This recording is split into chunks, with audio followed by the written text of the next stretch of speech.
Hello, Johnny Lawless here with another fantastic video. Today I'm going to play Rocket League and talk about some Linecook Horror stories. As I mentioned in my last video, I've been a cook pretty much all my life, so I'm going to play some Rocket League here, and I'm going to tell you guys about some of the craziness that I've dealt with. Not all of it, but I'm going to touch some highlights for sure.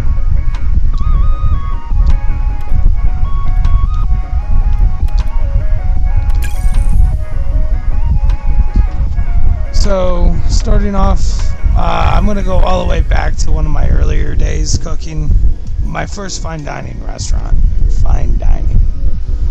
It was a place called Shoreline Brewery. Now, the one thing that was maybe fine about the place is everything was homemade there. Everything. Like, it's ridiculous. Like, down to what level everything was homemade there. I was stuck under a guy named Chef Barry. I don't even know if the guy could cook. He basically just did administrative work. I barely ever saw him in the kitchen, and if I did, he was only Expo. And for those of you not in the know, Expo looks at all the food as it's being cooked and getting ready to be sent out and making sure everything's right. So that's pretty much all this guy ever did in the kitchen.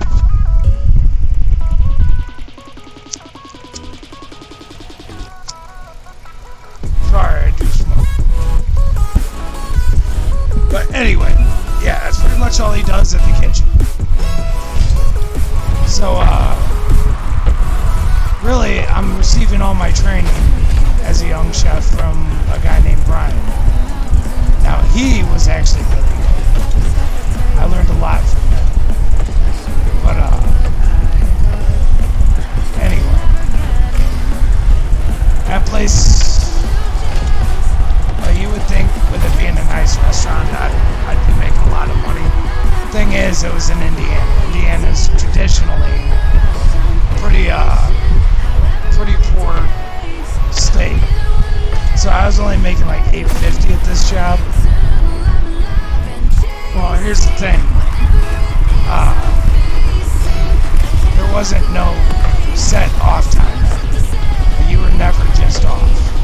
If the restaurant decided they wanted to keep you, they would keep you.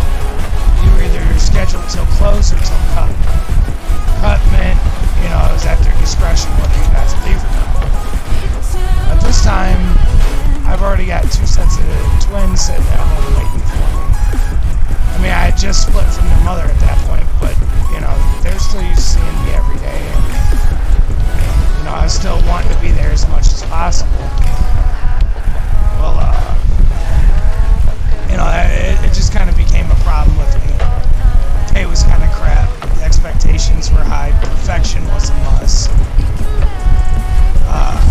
And there was some very shady things, like they hired a bunch of young guys because they didn't want to pay for cooks, really, that should be cooking at that level. Ooh, what happened?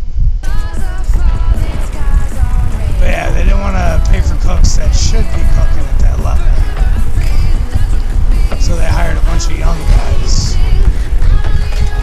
And they would drop things a lot, even I was guilty of it, especially back then. And if it was something that was close to done or a table had been waiting too long, the answer was to drop it back on the grill or throw it back in the fryer for a second.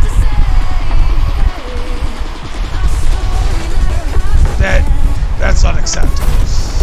So that's why I had fine dining. Well, either way,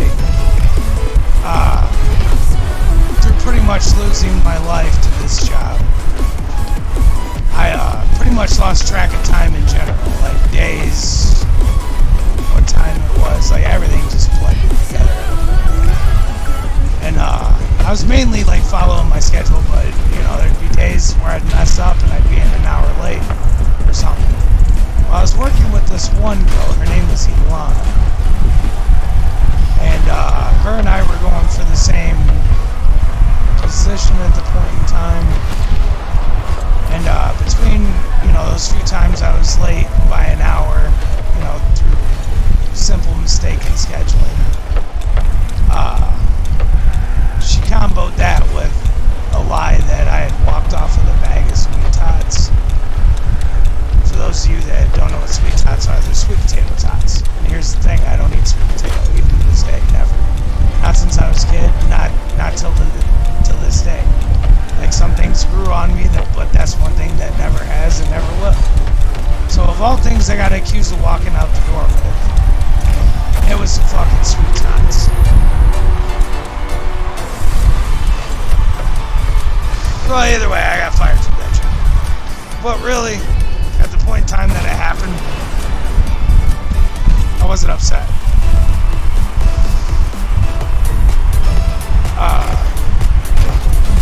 So we'll go on to my next nightmare. So now we're going from Indiana to Florida. I was cooking at this place called the King's Duck Inn. It's in Merritt Island, right by the Kennedy Space Center. I had landed a job there pretty much by chance when I first showed up in Florida. It was this little dive bar. I didn't know about it at the time, but apparently a few months before I showed up, it was aired on Bar Rescue. And that really should have been my first clue that this entire job was going to be a problem. But, like I said, I just showed up in Florida. I had to get something going, so I went with it. Well, anyway, another early sign that I should have picked up on is when I go in for my first day at work. The supposed kitchen manager, she went by Kobe. Her name was spelled all kinds of messed up though. She's trying to show me the kitchen and how to do everything. Well, she gets to a burger. And I'm gonna stop playing for a second to show you this. She smacks this thing up and just slaps it on the grill. I'm talking about, looks like absolute garbage. And I'm not Gordon Ramsay or nothing, but I like to put out pretty food. I'm gonna try to make it as round as possible without making you think that it's a store-bought patty, because I want you to know that it is handmade. But those grill marks are gonna be on point. Shape for the most part is going to be just right. So walking into this job, I just know, I'm in for some bullshit. Well, as the job progresses, I get my girl at the time's brother in. His name, we're just going to call him B. I don't know if he wants to be featured too much on my YouTube channel. I'll have to talk to him about it. He probably won't mind, but for now, he's B. I get B in there. B's my little buddy. We're doing real good. Till the next bombshell drops on us. Kobe has MRSA. And not just once, but all the time. Gets MRSA. She's handling food. She's our kitchen manager doing most of the prep. And, long story short, I developed a really bad abscess in my tooth. That's caused by MRSA. Luckily, that's been my only bout with it ever. But basically, from eating something she prepared, I abscessed something in my mouth, and it was just terrible. I could just feel it hanging off my face. Needless to say, that was a job I had to leave behind. So that's another horror story. Let's see, what's next? Oh, we'll move on to Michigan. Okay, so decided Florida was too far away from my kids. So I decided Michigan was next stop. They just legalized marijuana. I am a pot advocate. I am a pot connoisseur. And I will fight anybody over it. It's not a bad thing. So, I move up here about a month after they legalized the cannabis. And just get my feet in the door. When I first show up somewhere, I'm not that picky. I stop off at Seaburgers Cheeseburgers. It's on 23 Mile and Gratiot. And Chesterfield up here on the outskirts of Detroit.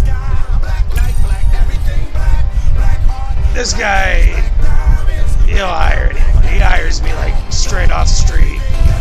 You know, like talk to him once. My first shift's tomorrow. So I go in there, and prior to this, after King stuck in, I ended up working for the Hilton for a while, furthering my fine dining. So like I got chef background. Come to find out, Seaburger's some old chef from the Mount Clemens area up here. And he does not like the fact, you know, that I'm young and educated in my craft.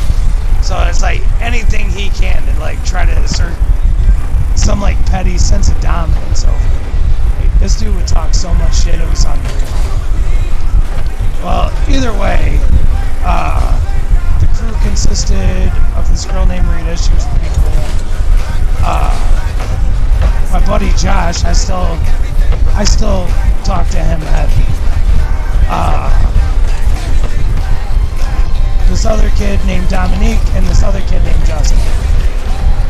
Everyone there was pretty good workers except Justin. Justin really sucked, but he was funny, so like nobody minded, including myself.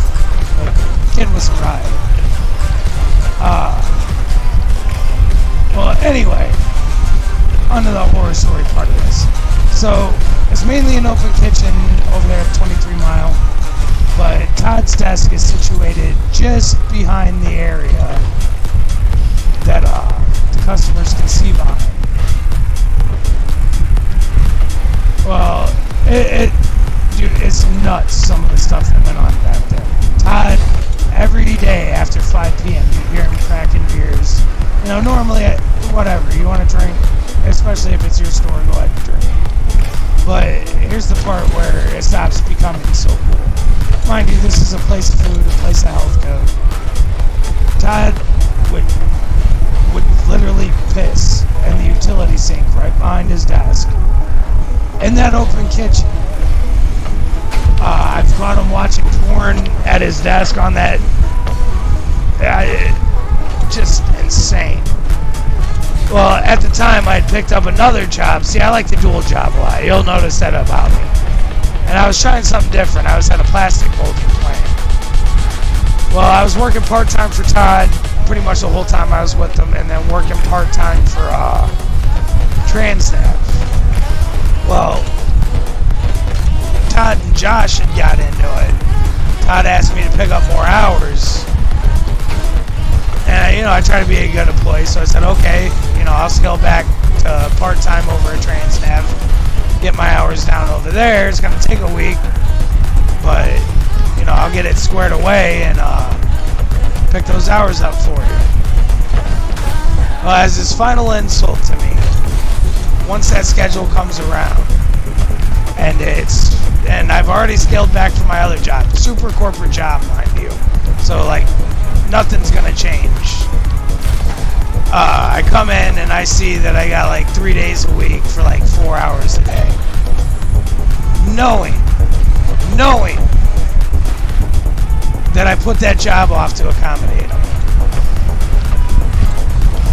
Final straw. I worked my last shift that week in I worked that final shift and told him I'm done. Can't do it. I had another job at a place called La Cucina del Vino lined up. Like already, like literally a day after I decided I was done working for him. And yeah, that was the end of that.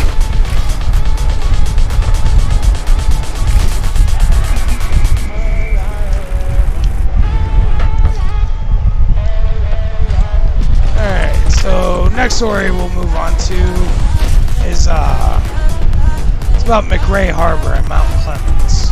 This wasn't a very long job at all. So, at the time, I got this kid that I'm looking out for. He's 19, no job skills.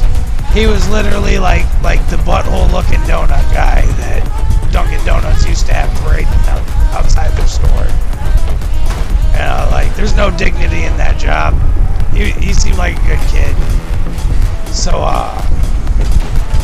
you know, I got him a job with me over at McRae Harbor. We both got hired in together. They had him working prep. I was going to work hotline because I had inexperienced to run the line. And we were under this head chef. His name was Jim Baldwin. He was line cook, gone head chef, and usually those are the solid ones. But here's the thing with Jim. He thought he was Gordon Ramsay. Everything I ever heard about the guy, he was real cool while he was line cook. Turned straight asshole like the week he found out he was going to become a head chef. So I don't know that walking in the door. Honestly, I don't know most of the things that I come to know about by the end of it when I walk in the door of these jobs. And anyway, I'm working the line for him. He just gets the kitchen turned over from him by Eric. There's a banquet side where we do a lot of weddings and stuff. It's a yacht club, by the way. Gated yacht club. So we do a lot of weddings there. And then downstairs is the restaurant side where people can just pull their boats up, jump in and grab a bite to eat. Pretty busy place. Well, here I met my other really good friend, Travis. He's someone I still mess with heavy, too. So Travis and I are both on the line there. We're the only two that kind of plan on sticking around after Jim takes over. And it was odd to me. Trav knew what was up. He just didn't say anything to me about it at the time. But the other guys jumped ship immediately after Jim took the kitchen over. They weren't having it.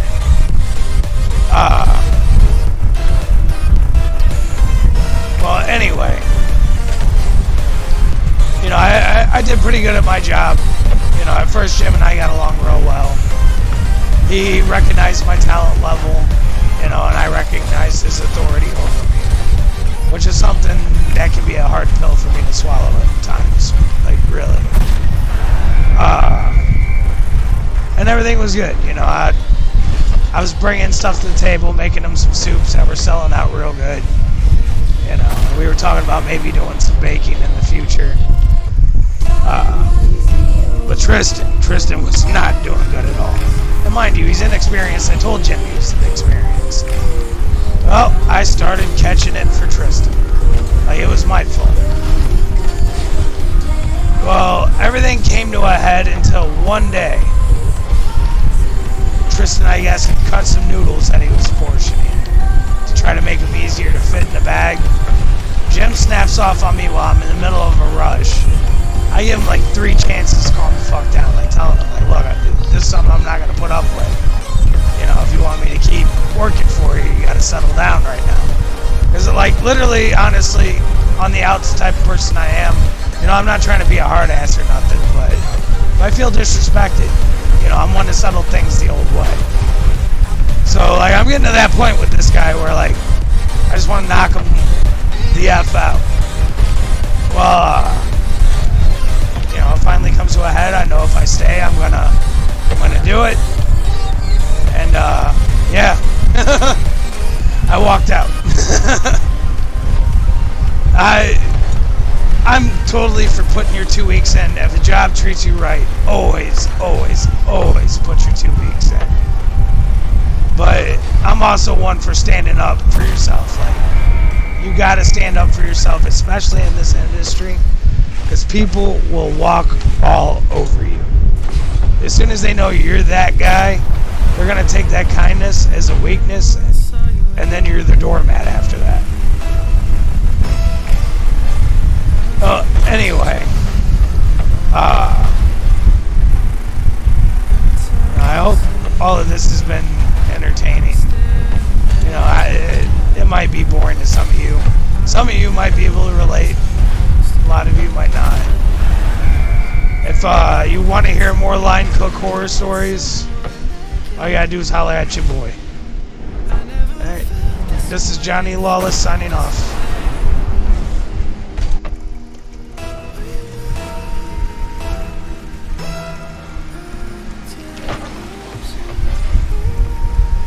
As soon as I can get this to let me.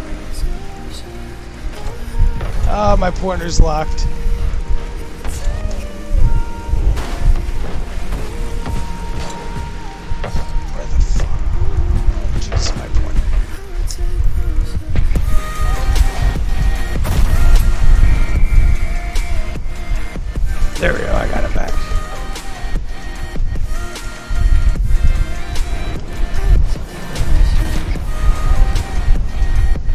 Alright, Johnny Law is signing out for sure now.